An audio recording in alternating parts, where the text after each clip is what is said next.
This is the book of Genesis, chapter 3, verse 16. And unto the woman he said,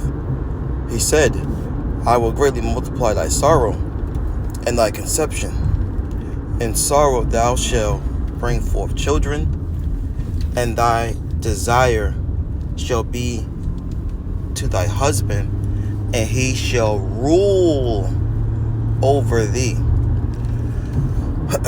First and foremost, I want to give all praises, honor, and glory to the Heavenly Father's only begotten Son, YAHAWAH, BAHASHAM, YAHAWASHI, BAHASHAM, Rakakwadash. Double honors to our apostles and elders, a great millstone, for teaching us this truth according to the Bible and read well.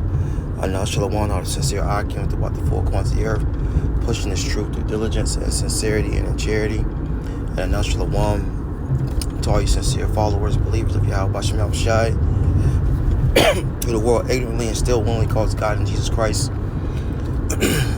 You men, women, and children of hopeful elect, Shalom. I'm not quite sure what I'm going to title this lesson, but somewhere along the lines of, the Israelite women, the so-called Negro or Black, Latino, Hispanic, Native American woman. All right. According to the Bible, your career is to be to your husband. And you fell for Esau, well, the serpent, I'm gonna say, the serpent's wine, okay, in a garden, and it's really biting you in the ass now. A lot of women are upset with how their lives have turned out to be by putting their careers first, the things they want to do. And they're sitting back, on their latter end of their life, and they're trying to see where they went wrong. Now they want children. Now they want a family. But in their ages, they're currently too old to have children. All right, they're already stuck in their ways. You can't teach them nothing. And it's all because you chose the way of the serpent. All right, the scriptures say the Lord gave him straight commandment so it just came what they should do to live. That's second Ezra. Matter of fact, let's go to that real fast. The Lord gave straight commandments. That's that second Ezra.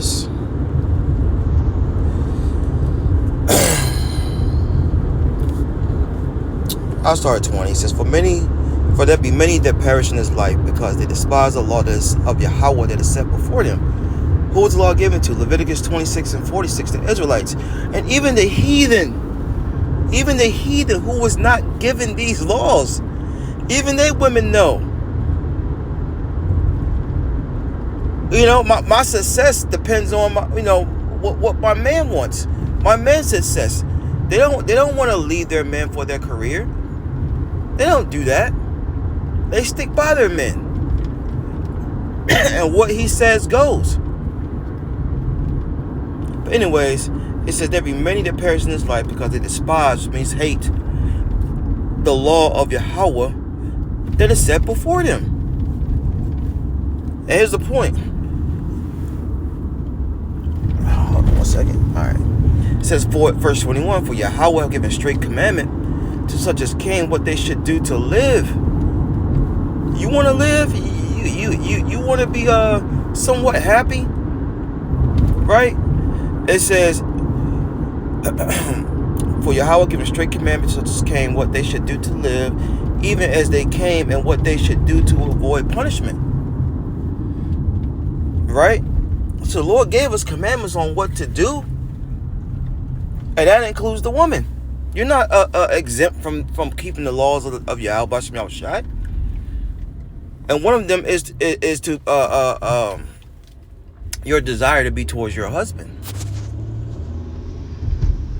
Okay? Matter of fact, before we get this, 1 Timothy, let's get Genesis 3.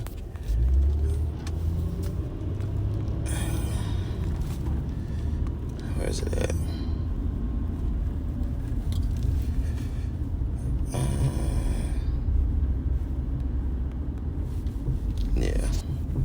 want to look up something. That word desire.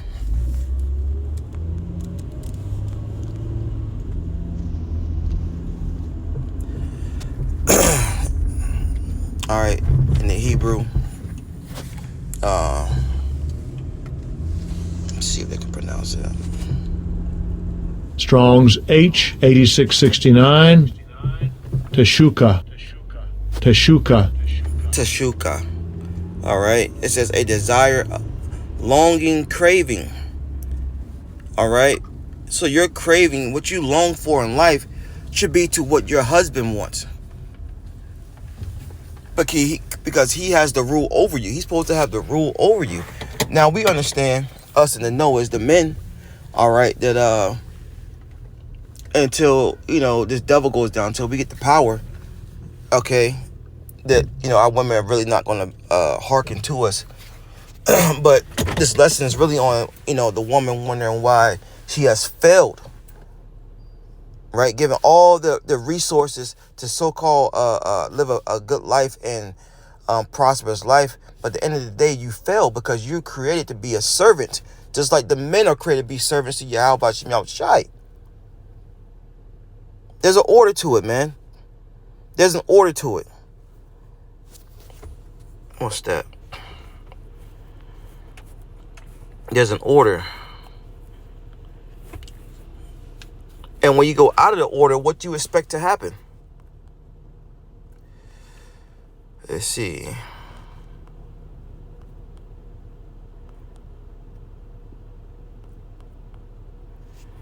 Let me see here. It might be 2 Corinthians.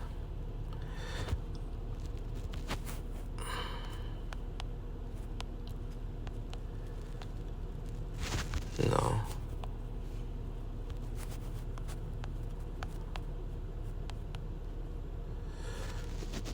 Let me see.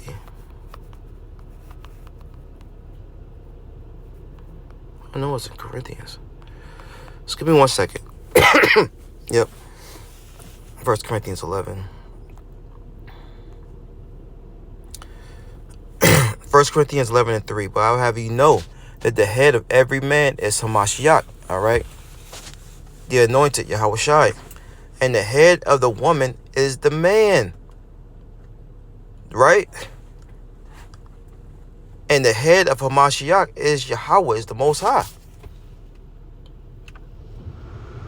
And, when things are out of order, nothing runs right. And amongst our nation is not being ran right. Because a lot of you women have taken the liberty that Esau Edom has given you, and you screwed it up. Because you're not meant to lead. You're meant to follow, just like the Israelite man is meant to follow Yahawashi. There's an order to things.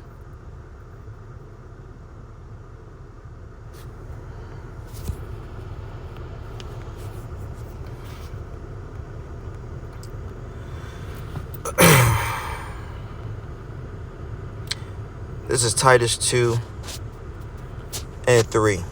It says, the aged woman likewise, that it be in the behavior as becoming holiness, not false accusers, nor give too much wine. Teachers of good things. And that's, the role of the older women. All right. But if they haven't been groomed a certain way, all right, up on the, really a man of the Lord. All right. That's how these women supposed to be up under the authority of a man of the Lord. Because we're going to teach you the right way. But these women, they don't want that. And then when they do want a man, they want a man that's in the streets. They want a man that is of no benefit to them. Part of this lesson is sparked by conversation I had with a co-worker. And they was saying how their sister-in-law was dealing with this dope dealer. Had the baby all up in the trap house, and she think having a baby by him will make him change and all this, that, and the third.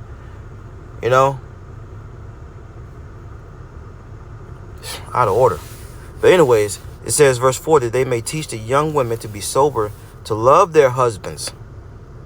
Right? See, the older women run nation, they don't teach their women to love their husbands. They teach them to ride the cock carousel until they find the right cock. And you're not going to find the perfect man. All right? You're supposed to be perfect for the man, not the man be perfect for you. And by the time a lot of you Israelite women wake up to realize that, it's going to be too late.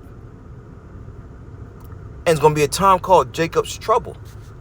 All that independent, all that,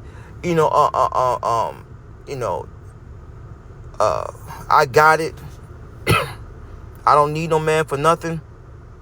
You're going to have to stand on that in that day. You're going to have to stand on that in that day. And we're already in that day. It's just going to get worse. Job loss. I saw 2 N-dubs last week living out of their car. Living in their car. So things are going to get worse, man.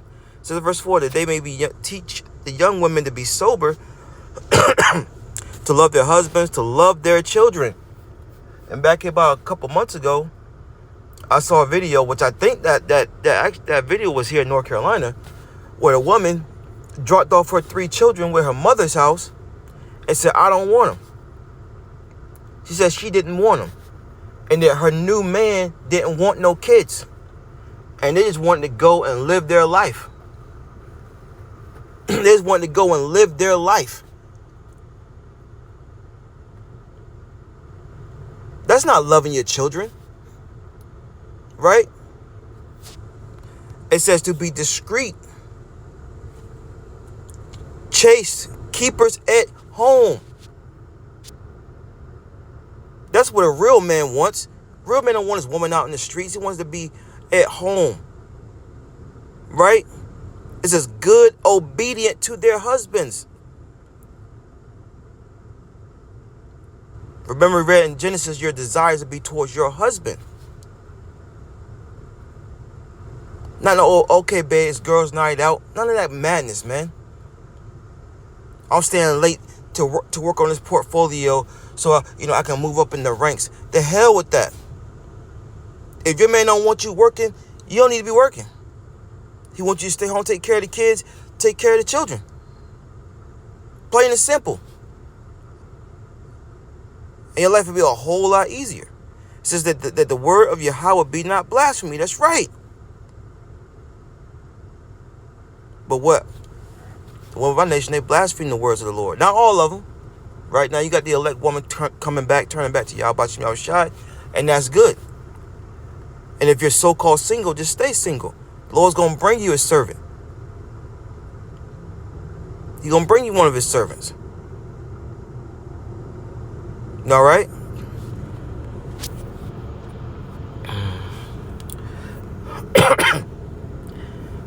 Last precepts. 1 Timothy 2:9 says, in like manner also the women adorn themselves in modest apparel, with shamefaced and sobriety, not with broided hair or gold, pearls, or costly array. Because when women do these things, all right, the woman's supposed to be shamefaced. All right? A lot of these women, they're bold. They act like men. They look you in the face. They talk like men. No. That spirit's going to die here in Babylon the Great, the daughter of Babylon, once the missiles hit. That's going to perish here. We're not bringing that into the kingdom, man. All right, they're supposed to be dressed in modest apparel, because when you dress a certain way, that's a spirit you're giving off. And a lot of these women are giving off the spirit of hoes. All right? But yet, when you approach them as so, bros, you already know. What's wrong with you? Miss, look how you're dressed. You think I'm going to treat you with some type of respect and dignity? Get the hell out of here. What's up? You know how much? Oh, I ain't no prostitute. You dress like one. Anyways, it says, but verse 10, but which become of women professing godliness with good works. All right. And part of good works is being obedient to your man. Verse 11, let the woman learn in silence with all subjection. This is the big one. This is the big one. You tell your woman something and then she goes out and asks the next man. Well, that's going off. That's going off. She asked someone else. How much more these women that are teaching? They're in seats of authority. All that's going off.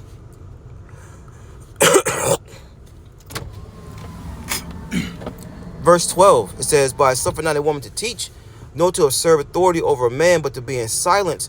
For Adam was first formed, then Eve. And Adam was not deceived, but the woman being deceived was in the transgression. So you went the hell off. Notwithstanding, she shall be saved in childbearing if they continue in faith and charity and holiness with sobriety. That's your career. For you women want to know what your career is, we just went over it. Your desires be towards your husband. Okay? Keepers at home. Teaching good things. Shamefaced. Silent. And obedient. Shalom.